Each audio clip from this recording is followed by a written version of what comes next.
Hyderabad reason में Sindh bar council की election का मैदान 28 नवंबर को सजेगा।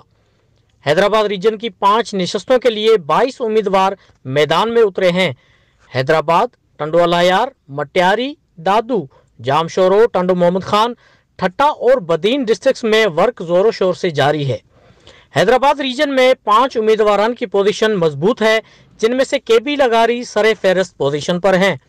मौजूदा secretary general Hyderabad bar council K B लगारी उससे पहले भी जनरल सेक्रेटरी के ओहदे पर फायज रहे और उनकी कारकर्दगी की वजह से ही उनकी काफी हद तक पोजीशन मुस्तहकम नजर आ रही है। इसी हवाले से सीनियर वकला अतीकुर रहमान जुनेजो ने वर्ल्ड न्यूज उर्दू से खुसूसी गुफ्तगू में कहा कि केबी लगारी इंतहाई मेहनती और पुरखुलूस शख्सियत हैं, जिन्होंने हमेशा वकला बिरादरी के लिए उनके हुकूक की जंग लड़ी है। उनका मजीद कहना था कि सेक्रेटरी जनरल केबी लगारी की मेहनत और कावशों की वजह से हैदराबाद बार कौंसिल की इमारत का काम जदीद तर्ज के तहत जारी है और उसको पाए तकमील तक पहुंचाना अभी बाकी है, इसलिए केबी लगारी को कामयाब बनाया जाए। कैमरामैन मुमताज चांडियों के साथ राजा बलोच, वर्ल्ड न्यूज उर्दू, हैदराबाद।